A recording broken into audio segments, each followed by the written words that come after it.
topic is the do's and don'ts of attacking Iraq. One of our guests in chatting after one of our dinners last winter convinced me that members of the administration were serious about attacking Iraq. And it's obvious what the magnitude is for American foreign policy of this particular decision. It's one of the rare and distinctively important decisions that is sharp. Perhaps the most clear and dangerous decision of the modern period since World War II. But in any case, one of the few people who was talking about this issue was Mr. Strauss. His article appeared in the spring issue of Foreign Policy magazine, for which he serves as senior editor, and we were absolutely delighted that he was available to talk about the issue with us and was able to begin our program with it this fall, which probably is more timely than in the spring when we first talked about this. All of you have been besieged with information about this issue, and a genuine national debate is developing.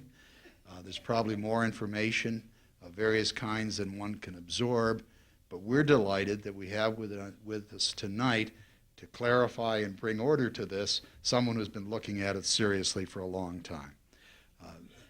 Mark Strauss received his Bachelor of Arts degree from the Columbia School of Journalism, his Master of Arts degree in Middle Eastern Studies and International Economics is from Johns Hopkins School of Advanced International Studies in Washington.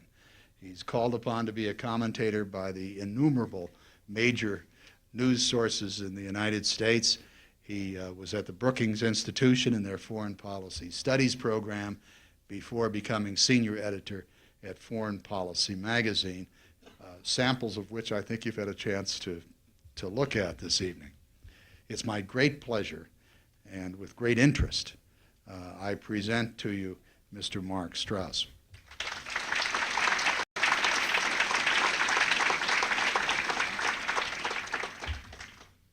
Hello. How are you? First, I want to thank the Baltimore Council for inviting me. I want to thank Lockheed Martin for the free cheese. You all have copies, I hope, of Foreign Policy magazine. Take them home, read them, subscribe. They make great gifts as well. I'm still paying off my student loans, so you're doing the world a good if you go ahead with this, really. I usually begin my speeches by quoting a great thinker, but tonight I'm going to do something very different. I'm going to quote myself. And I'm going to take you back 3 years ago. This is during the presidential campaign. And a reporter called me and said, hey, if you had one question for then Governor George Bush, what would that question be? And without hesitating, here's what I told him. Governor Bush, you have expressed amazement that Iraqi President Saddam Hussein is still in power. You have said that if you found out he was developing weapons of mass destruction, you'd, and I quote, take them out. That's easily said, but not so easily done. How would your Persian Gulf policy differ from that of Bill Clinton's? What specific steps would you take to remove Saddam from power and to prevent him from rebuilding his weapons of mass destruction? That was 3 years ago, and I stand before you today. I'm still waiting for an answer. So far, the Bush administration has told us that Saddam Hussein has to go.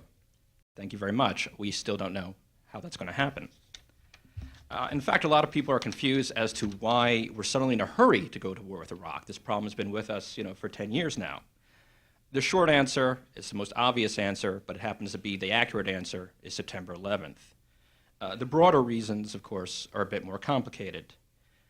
Before last year's attacks, there was an old saying, which many of you may have heard, which is, terrorists do not want a lot of people dead, they want a lot of people watching. In other words, the goal of terrorism was not mass murder, it was mass publicity. But we now know beyond a shadow of a doubt that that is not necessarily true anymore. And we know there are terrorist groups, such as Al-Qaeda, whose goal is to kill as many Americans as possible. And what is on the minds of the Bush administration right now is, what if al-Qaeda had had weapons of mass destruction? The death toll would have been in the hundreds of thousands, perhaps even in the millions. But truly devastating weapons of mass destruction are not easy to come by. You can't go to Walmart and pick up a nuclear weapon. But this is where Saddam Hussein comes in. You've heard this over and over again, but I have to repeat it because it's a key part of the issue, and that is that arms control experts estimate that if he obtained weapons enriched plutonium on the black market, Iraq can have a nuclear weapon in, say, a few months. We know that UN weapons inspectors were not able to track down and destroy all of Iraq's arsenal of biological and chemical weapons. For instance, 1.5 tons of the nerve agent VX remains unaccounted for. This is a substance so lethal that if it was in a warhead, it would kill up to 1 million people. We also know that Iraq is trying to rebuild its arsenal of long-range missiles, and according to one rumor, such missiles were on display at a military parade in Baghdad earlier in the year. Now, prior to September 11th, many people argued that Iraq was not an immediate threat to the United States. Saddam would never directly attack the American homeland because he knows that such an attack would prompt an overwhelming retaliation. Now, Saddam Hussein is reckless, he is impulsive, and at times he's not very bright, but above all else, he's a survivor. He did not use chemical weapons against American troops during the Gulf War because he knew that if he did, it would invite an overwhelming U.S. retaliation, most likely an invasion of Baghdad, and his regime would be toppled. But now al-Qaeda has entered the picture, and Saddam has been upgraded by the Bush administration from a long-term nuisance to a short-term threat. The Bush administration fears that Iraq will secretly arm terrorists with weapons of mass destruction. Those terrorists can strike the American homeland, and Saddam would not be held responsible. In other words, the return address would not lead back to Baghdad. Speaking for myself, I don't entirely buy the argument. If Iraq could not take credit for a terrorist attack, I'm not sure what good it would do for Iraq. But because the stakes are so high, the Bush administration apparently feels it can't take any chances. We saw last year how our worst nightmares can come true, or as an Israeli military officer recently observed, after September 11th, reality is beyond imagination. But why would we have to go to war? Why not try and get UN weapons inspectors back into Iraq? As you know, Iraq has already made a vague offer to allow UN weapons inspectors back into the country. But the Bush administration does not like this option. In fact, if you go back and read the text of George Bush's speech to the UN, not once, and I mean this, not once does he mention the phrase weapons inspectors. He doesn't want to go on record endorsing this. And there are 3 reasons why the White House is skeptical about this approach. Reason number 1, the Bush administration doesn't believe they're going to work. They're concerned that it could take perhaps years for weapons inspectors to go through and track down and verify the some 700 estimated chemical and biological weapons facilities. And the Bush administration feels that time is not on its side. The Bush administration also fears the cheat and retreat tactics of the 90s, when Saddam Hussein would throw the weapons inspectors out of the country, he'd throw the debate into the Security Council, and the Security Council would be divided, and back and forth, back and forth. They don't want this to happen again. Reason number 2 why the Bush administration is not fond of weapons inspections is that even if the UN were to track down and destroy every hidden warhead, every single petri dish with anthrax, and every single weapons-making facility, Saddam could simply start over again. Iraq has the technological know-how, and Iraq has the oil money to rebuild its arsenal of mass destruction whenever it wants. So in the minds of the Bush administration, the only way to prevent Iraq from rearming is to install a friendly government in Baghdad. The third reason why the administration prefers regime change over weapons inspection is that there are some in the White House who believe that if we remove Saddam Hussein from power, America would have essentially won the war against terrorism. Okay, what does that mean? You may recall last year that George Bush offered a blunt warning to the world. If your government sponsors terrorism, you will be held accountable. But the question is, that's very tough talk, but how do you back it up? How do you prove that you mean it? How do you get other countries to take that threat seriously? Well, if you go to war against Saddam Hussein, America proves that it meant what it said. In fact, the louder the international opposition to attacking Iraq, the better it serves the Bush administration, because the White House sends a message to countries such as Iran and Libya that you can't hide behind the international community or the United Nations. If America is determined to act, you cannot stop us. You saw what happened to Saddam Hussein, so if you continue to sponsor terrorism, you do so at your own peril. So it's for these reasons that I believe the Bush administration is not bluffing. It's very serious. It wants to remove Saddam Hussein from power. There is, however, just one small problem. How do you do that? The success of the military campaign in Afghanistan has prompted some people to suggest that what worked there would work in Iraq. In Afghanistan, we relied upon the Northern Alliance as the main fighting force, and then supported them with air power and U.S. Special Forces. Now, this bears a striking similarity to an idea that's been floating around Washington, D.C. for 10 years now. It's called, you may have heard of it, the rollback plan. Unfortunately, rollback suffers from this old chicken and egg problem. Victory against the Iraqi regime depends upon mass uprisings and defections in the Iraqi military. Yet it is uncertain that such popular unrest will occur without victory.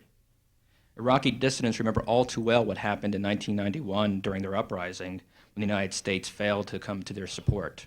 It's unlikely that they would stage an uprising unless they knew for certain the United States was going to go all the way to Baghdad. Otherwise, they would risk retaliation for Saddam like they did 10 years ago.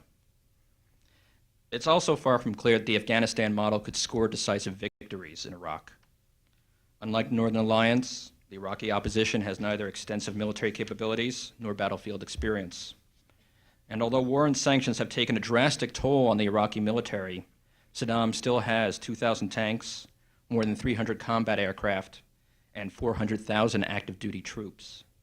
Also, as I previously mentioned, Saddam Hussein still has chemical weapons. And if he believes his back is against the wall, that this time it's serious, this time he might be inclined to use them. Moreover, unless the U.S. can achieve swift victory, Iraq might be inclined to retaliate against U.S. allies in the region, such as Saudi Arabia, Israel, and Turkey. So this means in order to ensure decisive victory, you have to deploy maybe as many as 100,000, perhaps 150,000 troops. I've heard estimates as high as even 300,000. But in order to launch an invasion of this magnitude, you need the cooperation of neighboring Middle Eastern countries.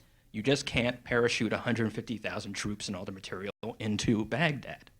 You need support from other countries in terms of military bases, airstrips, port facilities, and logistics sites. But there are not a lot of countries in the Middle East that want to see the United States invade Iraq. Now, if the Bush administration get a UN resolution approving force, those countries will be more open to the idea. A UN resolution could give this war legitimacy just like it did for Bush's father. This would not be an imperialist war waged by America against a sovereign Arab nation.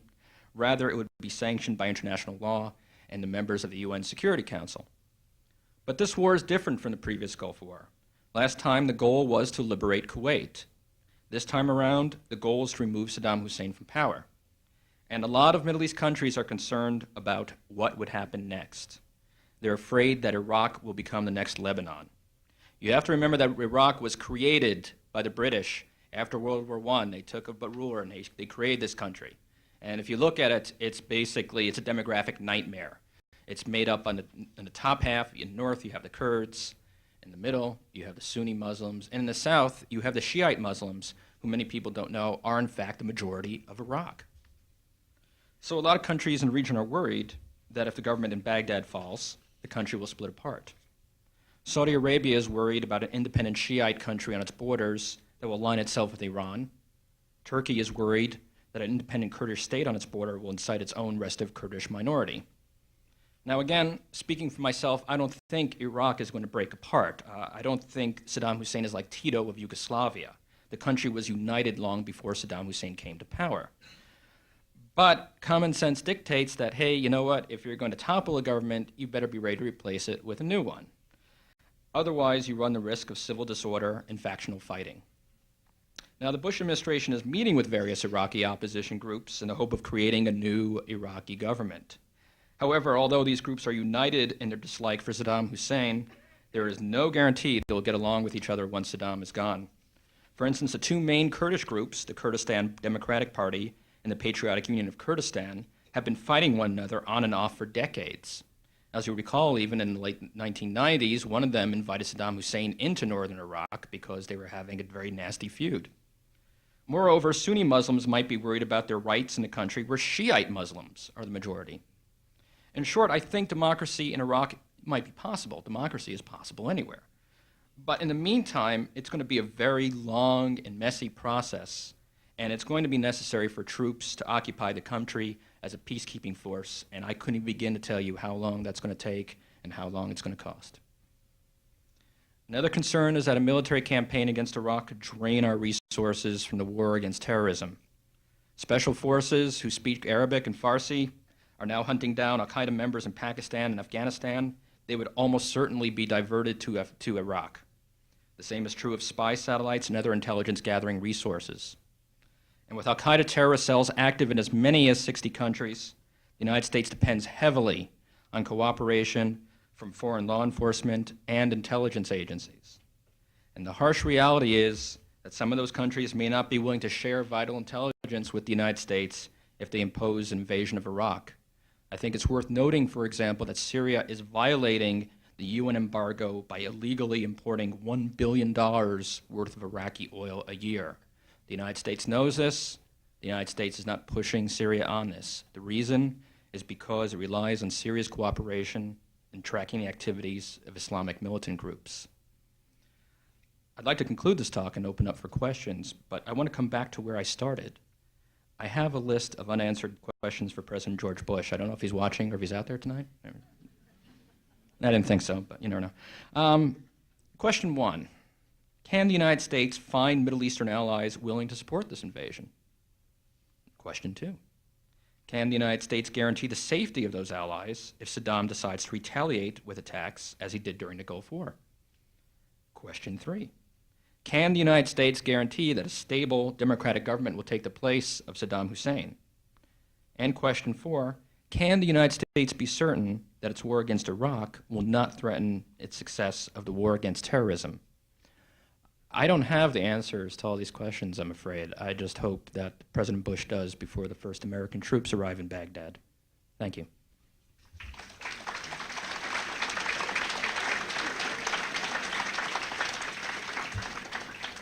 The question is, do you fear that the war, the attack on Iraq, is all but inevitable? Not inevitable, but increasingly likely. I think that right now the timetable is sort of been kicked over to Iraq and the United Nations. The administration wants from the UN a resolution very soon that says that Iraq will commit to disarmament and hopefully include some sort of vague prescription of the use of force. What is now going to happen is what next? Iraq has sent a message to the UN saying, hey, you know what, we're going to let weapons inspectors back in. Now, at first glance, that may seem a very positive development, but the reality is that Iraq couched its statement very, very carefully. For instance, it said it would allow them in without conditions. Now, some people think that means, oh, great, without conditions from Saddam. Well, it also means without conditions from the United States. And the United States is saying you can't interfere with the inspectors, you can't say things, no, you can't go into presidential palaces. Oh, I'm sorry, Iraq is closed on Tuesday, you can't inspect now. They don't want any of this. And so this is one reason why I think that this potentially would drag out. The other issue is that now that Saddam sort of kicked this back to the UN court, Russia and France, somewhat predictably, have said, oh, he's willing to cooperate, so we don't need a new UN resolution, so sorry, we're not going to do that. And this is very disappointing to the Bush administration because, again, they're making the case that this is a delaying tactic. I think that what's going to happen is the administration is the only thing, I think, personally speaking, that would prevent a military confrontation with Iraq is if Saddam Hussein let the weapons inspectors in and truly gave them unimpeded access and let them do whatever they wanted, then the Bush administration would really not have a strong, credible rationale for attacking Iraq. Given Saddam Hussein's record on weapons inspectors, do I think it's going to happen? I ain't betting on it. So, The question, which I didn't repeat, was what kind of a set of conditions would justify U.S. action in Iraq if we were operating under an inspection regime. You know, these are the questions that are being debated right now. The Carnegie Endowment for International Peace in Washington, of which Foreign Policy Magazine is a part, has put together, I think, a very interesting plan for coercive inspections, or inspections with muscle. And the idea is you send in weapons inspectors, but you back them with military force. And so if like the Iraqi police come out and start picking on our weapons inspectors, you have a fair number of armed vehicles behind them that says, please step aside, sir, we have to go inspect this facility. So, I mean, I think, and that plan actually has some interest, I've heard, in the Pentagon. People like this possible combination of inspections with muscle. Whether Saddam Hussein would permit that, because his latest statement said once again that the UN has to respect the sovereignty of the Iraqi people, which is code for, I don't think he's going to allow any troops on Iraqi soil to do this. So if he refuses to do that, absolutely. If the weapons inspectors go in on their own and they don't have any military backup, the moment, and I do mean the moment, that Iraq does something like deny them access to any facility, deny them access to any document, any shred of paper, anything, then it's go time. Is the alleged policy of unilateralism a problem in creating a coalition against Iraq? It has not made it easier. What strikes me very much, like everyone else, I've been reflecting on 1 year after, and I've been overwhelmed by the rise of anti-Americanism we've seen in the past year.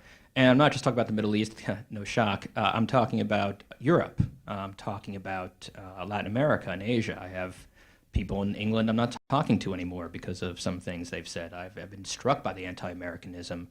I think that the anti-Americanism and the anti-unilateralism is not so much hindering Bush policy, but rather it's Bush's unilateral approach to Iraq, which is feeding this sense of anti-Americanism. And like I said, I've been quite struck by that.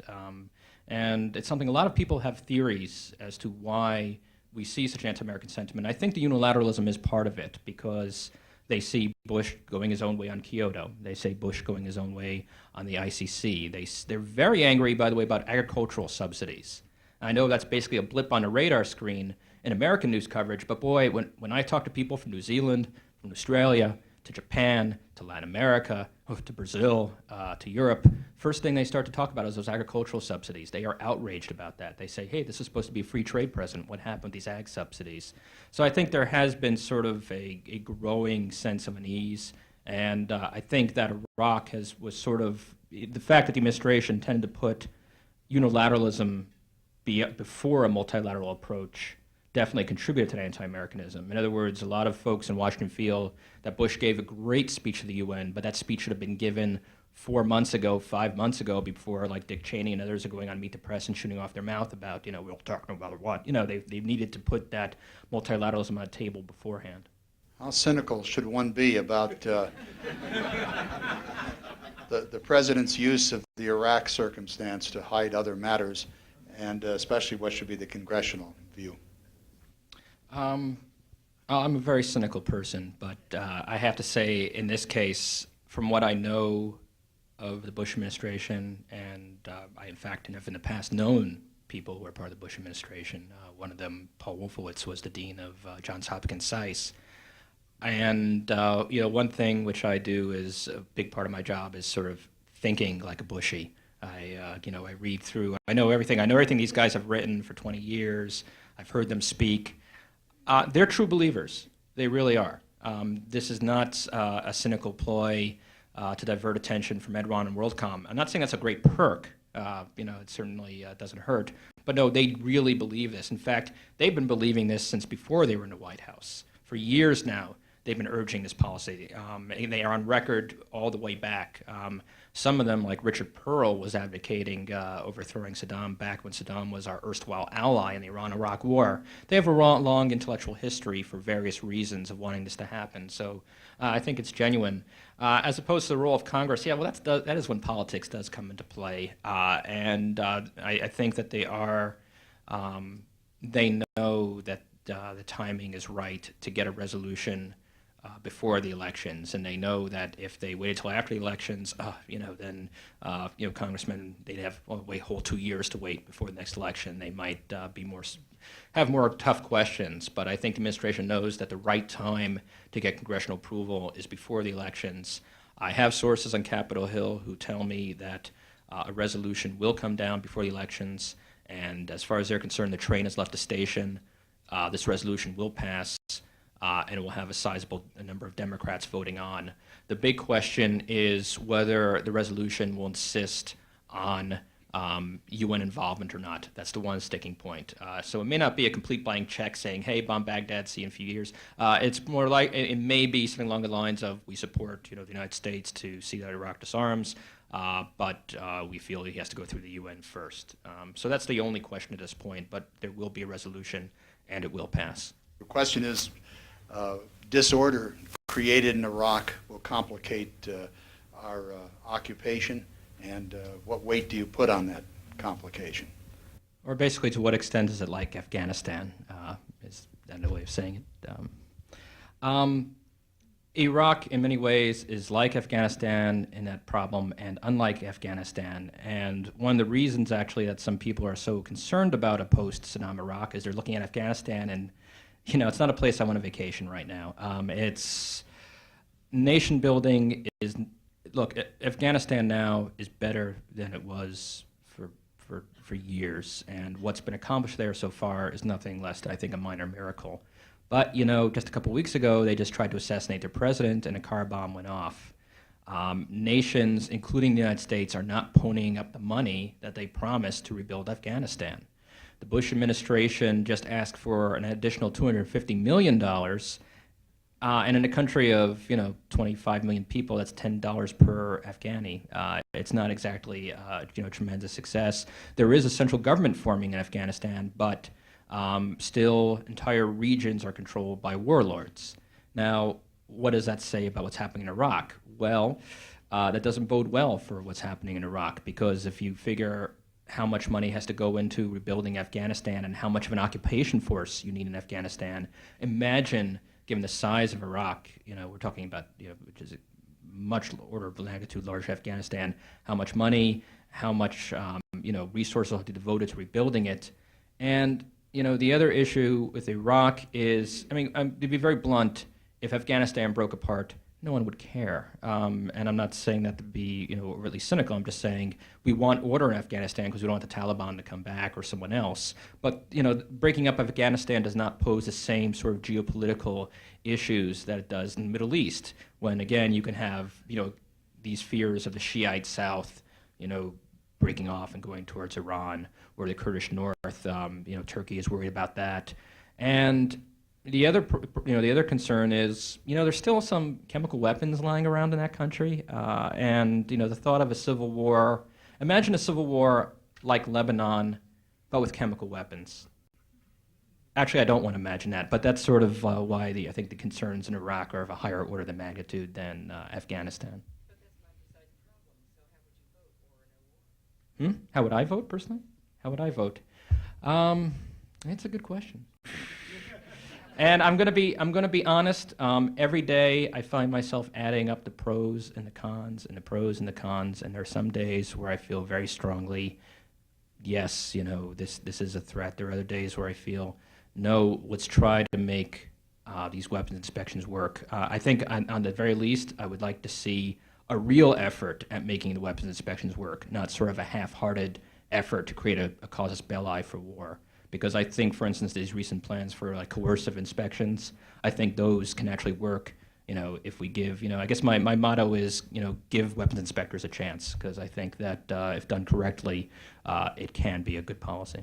What would be your rationale for action at this particular time leading toward inspectors? I am concerned that I don't like Saddam Hussein. Short answer. I think this regime is a murderous regime. I have nothing good to say about it. I think that it committed acts of genocide and mass murder, and we turned our blind eye to it for many years. I think that this is a regime that is hell-bent on acquiring weapons of mass destruction, That's one thing which is clear, is that Iraq wants these weapons of mass destruction. It's not just sort of incidental policy. They're willing to sacrifice, the regime is willing to sacrifice everything except its own survival at this point to develop these weapons of mass destruction.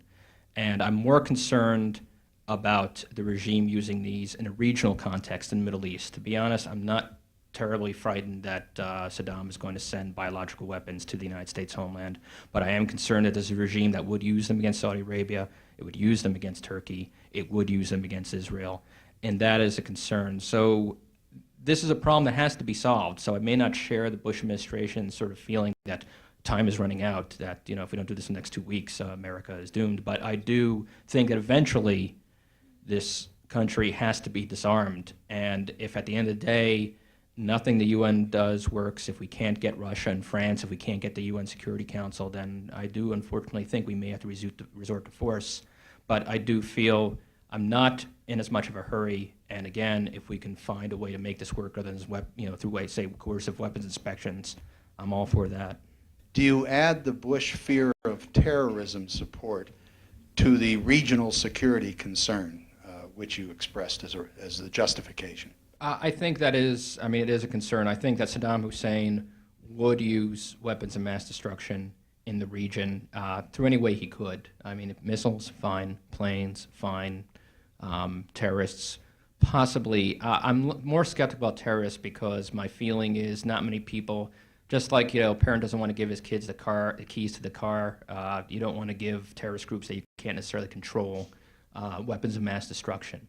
You want that something strongly under your own control. So I'm skeptical, again, about the terrorism prospect, but I do think that is a possibility in the region. Would you comment upon the network of support from friends and allies to make viable the attack? It's a good question, and one which has a lot of ifs attached to it. For instance, the Saudis have said if the U.S. attacks Iraq unilaterally, there ain't no way they're going to allow the U.S. to use any of its bases or pre-positioned equipment. On the other hand, if the Bush administration managed to get a resolution from the UN essentially approving the use of force, then the Saudis have indicated they would go for that. And I think that if the Saudis did it, you would see also several other countries in the region fall into line. If Saudi Arabia doesn't do it, it gets a bit more complicated. Turkey, for reasons I mentioned, is very reluctant. It has a lot of reasons to be reluctant. Also, concerns of the economic costs. Turkey's economy is in a shambles, and war is not good for the Turkish economy. Not to mention the fact that Turkey spent $1 million a day during the first Gulf War dealing with the influx of refugees. A lot of reasons Turkey doesn't want it, but Turkey, I think, may be sort of in the let's make a deal phase because they've dropped various hints. It's like, we owe you some money from some loans, but if you fight a war, we're going to lose a lot of money. So they're sort of hinting. So Turkey also has said that it maybe wants some more free trade deals with the U.S. Turkey wants to get into the EU. There's a lot of things. As an Arabic professor of mine used to say, the bazaar is open. It's time to wheel and deal, and that's what's happening. I think there's another reason why Turkey might go along, and that is the same reason they went along during the last Gulf War. They were very reluctant then too, but they thought that we were going all the way to Baghdad. And what they're concerned about is if there is going to be a post-Saddam Iraq, they want to have a seat at the negotiating table. They don't want these decisions made about the future of Iraq without Turkey being there. And so that alone, I think, if they really, really believe that the U.S. is hell-bent on doing this, then I think, again, I'm guessing, but at the end of the day, I think they will acquiesce to that. As for the role of Kuwait and little Qatar, I'm not sure. I'm not a military expert. I have many friends who are military experts, so I bug them with these questions all the time. And they tell me that those smaller countries might be more willing to go along with it than Saudi Arabia, but it would take months to build them up into a sort of staging ground for an attack as compared to Saudi Arabia. This is what they tell me. So, do you comment upon the positions taken by Russia, France, China in the Security Council, their rationale perhaps, and then how difficult does that make things for us? Well, as usual, Saddam Hussein just made it very, very difficult because he said, hey, you know what, I'll allow, and I'm doing the air quotes here for you who can't see, weapons inspectors back in the country. And Russia and France and China, who were never thrilled about the idea of attacking Iraq, are now jumping on this as evidence that we don't need a new resolution, i.e., we don't need a resolution to authorize the use of force. The existing resolutions are in play, they're working, you made your point, we know you're mad, shut up, we're gonna get the inspectors back in, well, I'll be happy. So it's gonna be very difficult, but not impossible. I think it's gonna be a matter of waiting and seeing. I think if Saddam Hussein just pulls some of the most, ridiculous stunts that he pulled, in previous weapons inspections regime, then I think you'll see the other Security Council members sort of come back in and say, yeah, we know he's doing it again, we're sorry, and, we'll go back to that. But, again, it might not be impossible to bring them on board. France was actually sounding very supportive of this in the last couple of weeks. Their position has changed gradually, I think, as the Bush administration has sort of hammered on this. Russia is sort of a big question, and I speak to a lot of people, friends of mine who are Russia experts, and I ask, at the end of the day, is Russia going to, oppose this? And they said, they make a lot of noise because they want to prove they're a great power. They have considerable economic interests in Iraq, but at the end of the day, Russia is not going to make this the issue to confront the United States over. Russia's got a lot of other issues that's going to go against the U.S. and the UN Security Council. But this one, no. And again, what I said before, the bazaar is open. The Russians, what they really want is, at the end of the day, they still want to do business with Iraq. And if there's going to be a post-Saddam Iraq, Russian oil companies had better get the first contracts, not American oil companies. And I think that's some of the things you're going to hear people talking about behind the scenes. So it's, in the short term, it's going to make things very difficult to get a UN resolution. In the longer term, I think, if Saddam, again, continues to do what he's been doing, then I think we'll be back at square one. The Bush administration, again, though, doesn't really want that. They're tired of this game where they have to wait months and months and months. They want to move on this quickly. So it could complicate things, but not permanently. If you did establish a successful democracy in Iraq, wouldn't that complicate life for the Saudis? Okay. Well, putting aside the if we established a successful democracy in Iraq, yeah, there are some concerns from Saudi Arabia, and actually those are not entirely relevant to whether Iraq is democracy, but whether Iraq is a pro-American regime. And what's making the Saudis nervous is that they keep hearing these things coming out of Washington, coming out of the United States, coming out of newspapers and think tanks saying, hey, you know what, if we had a friendly government in Iraq and it produces oil, we can start talking to the Saudis a bit more firmly. We can start telling Saudi Arabia, we're not real happy about the money that you've been funneling to various Islamic terrorist groups. We're not happy about X, Y, and Z. And by the way, we don't like you and we're leaving. In other words, there's a sort of, a lot of people are saying that a great perk of toppling the regime in Iraq would be it can reshape the political landscape of the Middle East because you have this pro-American oil-producing country right in the middle of the Persian Gulf, so you can say to Saudi Arabia, basically, nah, we've had enough of you. We could tell the Iranians, hey, we have some friends now who are your neighbors. Maybe you should stop building those nuclear power plants. We say to the Syrians, hey, you want some Iraqi oil, you got to come through us. And by the way, we'd like some information on some Islamic terrorist groups. So some people are very excited about the prospect of this, and the Saudis are a little kind of wary about some of the, what's coming out of Washington. I should say, though, that this does not by any means represent the views of the entire Bush administration, nor is it their rationale. They're not talking about a war with Iraq to reshape the political landscape, but there are a growing number of people who believe that this would be a wonderful perk.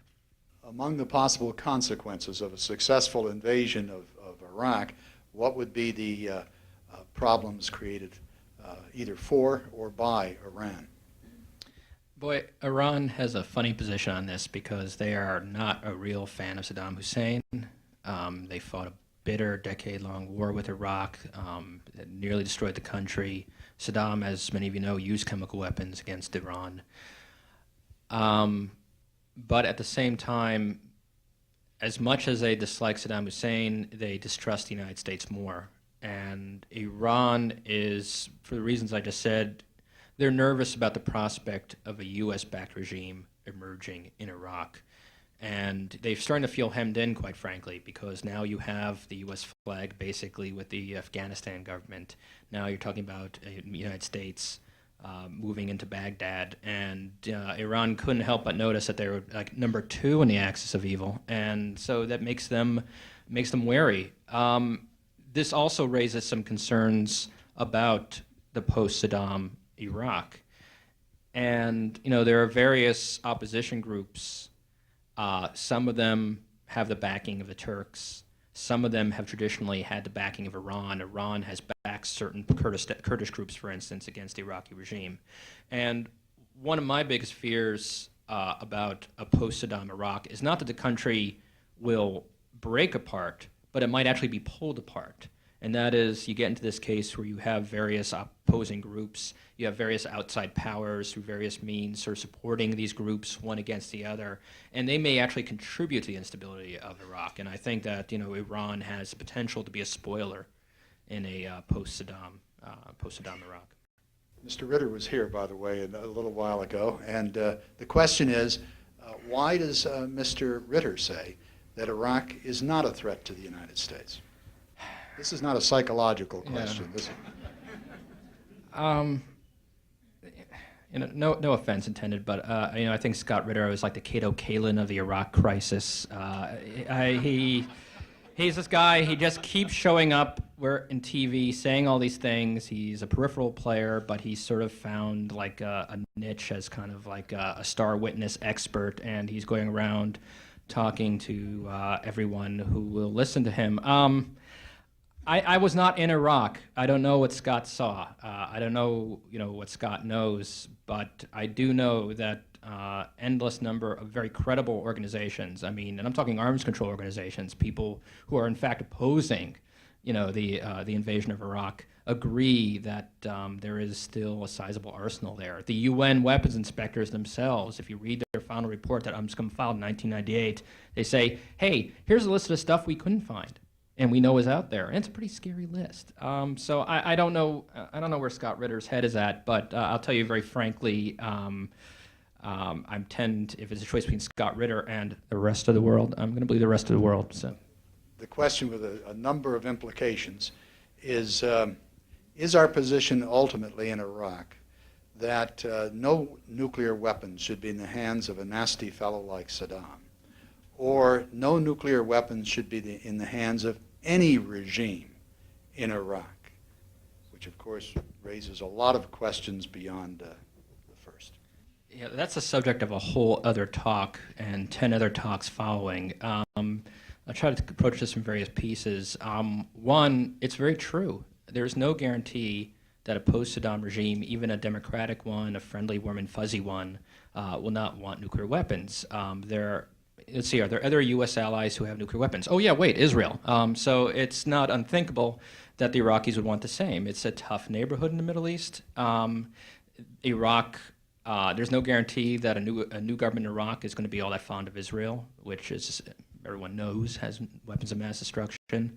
Iraq is still neighbors with Iran, which is in hot pursuit of weapons of mass destruction. So it's quite possible that a new government in Iraq is going to say, it's a pretty good thing to have weapons of mass destruction in the Middle East. It's a nice insurance policy. They must be good for something because God knows the Americans haven't gotten rid of them. Hey, you know what? We may not be so anxious to discontinue this program. We'll start a peaceful nuclear power plant program, and then before you know it, it's going to happen. So I think it's a distinct possibility, and that's just it's a whole other headache that gets into the whole question of whether we want to stop proliferation in the Middle East, and how do you do that when the Israelis are not willing to give up their nuclear monopoly? So it's, it opens up a whole can of worms, but I think the key issue is, no, Iraq may not give them up. And by the way, Iraq may not stop picking fights with Kuwait either. Iraq, a lot of people don't know, I think it was 1939, Iraq almost invaded Kuwait. And in 1960, Iraq actually did invade Kuwait. And then the British went in and kicked them out. The territorial disputes with Kuwait and with Iran predate Saddam. They're not going to disappear when Saddam goes. So again, I'm a little skeptical of the idea that democracy in Iraq will solve all our problems. I have to say I got very scared the other day because I saw Colin Powell on one of those Sunday morning chat shows, and he says, you know, a democratic Iraq could be an island of stability in a sea of chaos. And I said to myself, who said that before? And I said, oh yeah, Jimmy Carter said that about the Shah. So that's when I hear things like that, I have to say, I get a little wary. But so no, I think it is a definite problem. In terms of balance of power politics, should any Arab regime be allowed to have weapons of mass destruction?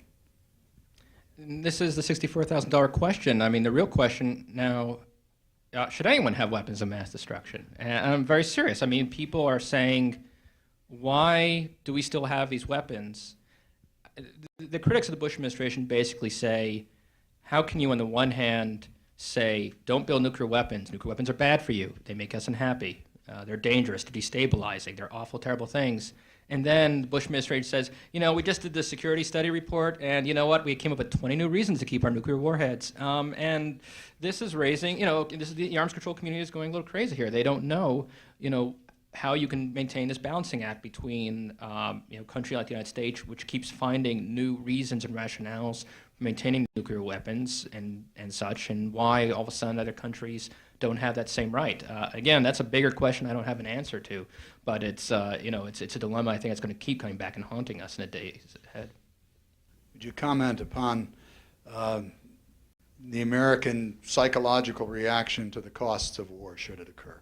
Yeah, this is one of those old chestnuts of American foreign policy, which is, will Americans support a war that has tremendous casualties? And the debate's been going on back and forth, back and forth. First, what the polls say. The polls say something like 70% of Americans think that we should go to war against Saddam. That's not so surprising. Only 59% or so say we should do it alone. But only 40% would support this war if there were massive casualties. The honest, practical, common sense answer is I honestly believe that, and question of body bags, how many Americans will tolerate. If the war progresses well and it ultimately achieves its objectives, the American people have proved they're willing to tolerate casualties.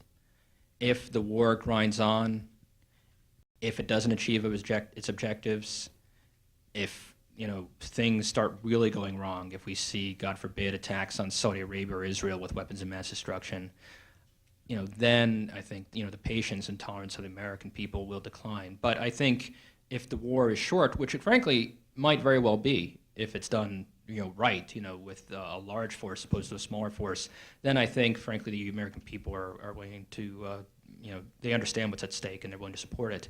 This, by the way, is one reason why the Bush administration wants to act sooner rather than later. When they talk about a closing window of opportunity, they're not just talking about Saddam. Frankly, they're also looking at poll numbers. And they honestly feel that they're still in a period when the American people understand what's at stake. But every time you look at poll numbers after catastrophic terrorist attacks, the fear and starts ticking down. If you want to look at some of the polls after Oklahoma City, for instance, from just 2 years apart, it's extraordinary. The Bush administration feels that they don't have to go and explain this to the American people right now, that the American people intuitively feel and support this issue. And I think it's another reason why they're anxious to act sooner rather than later. Do we understand the depth of the difference between the goal of removing weapons of mass destruction from the goal of simply having inspectors to find out if there are weapons of mass destruction?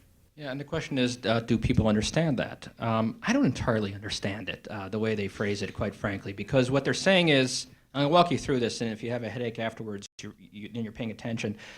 The United States position is we want Iraq to disarm, no more weapons of mass destruction. UN, take care of it.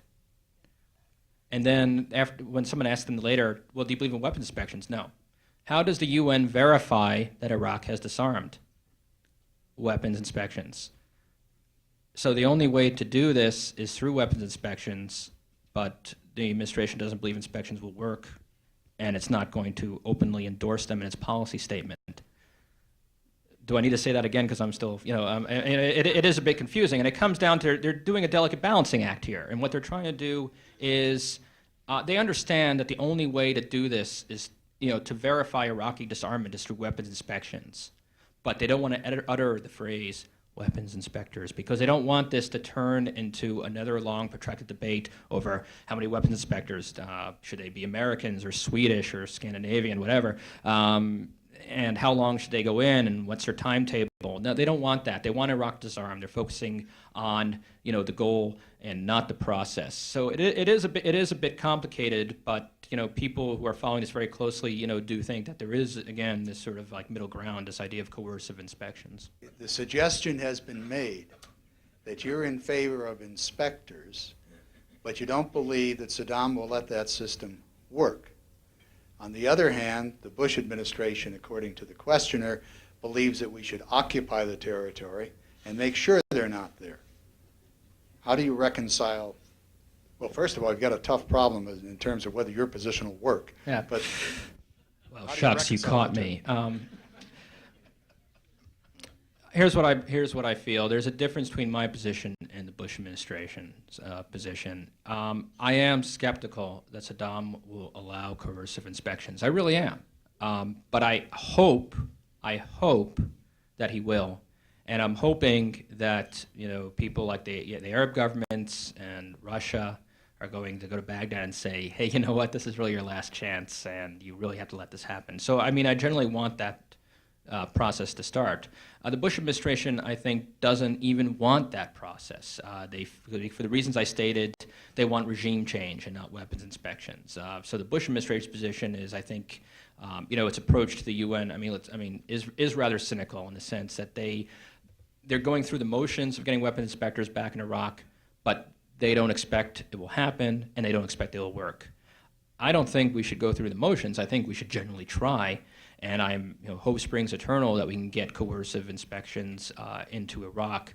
But like I say, it may not happen. And again, if what I said, we come back to the inevitable, if weapons inspections can't work, then perhaps the best way to do it is, as you say, in an occupation force in a post-Saddam Iraq.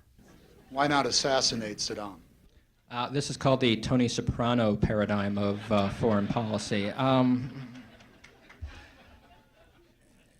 Short answer, we have not yet invented cruise missiles that can target people with mustaches and berets. How do you kill this guy? People have been trying to kill him for years. Saddam Hussein, the theme song, I don't know what the national anthem of Iraq is. It should be Staying Alive, because Saddam's government is set up for one purpose, and that is to keep Saddam Hussein alive. No one can kill him.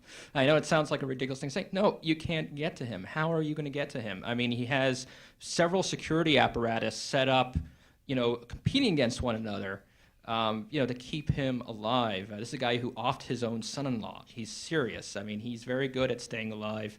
I recommend, there's a tremendous book, of course I forget the author, but I remember the title, Republic of Fear, inside Saddam Hussein's Iraq, which paints an incredible picture of what life is like in Iraq and what the regime is like. And if you want to see, a real totalitarian regime in action, Stalin was a rank amateur compared to this guy. I'm serious. Read this book. It's one of the best written books about Iraq that I've ever seen, and it's also, I think, one of the scariest.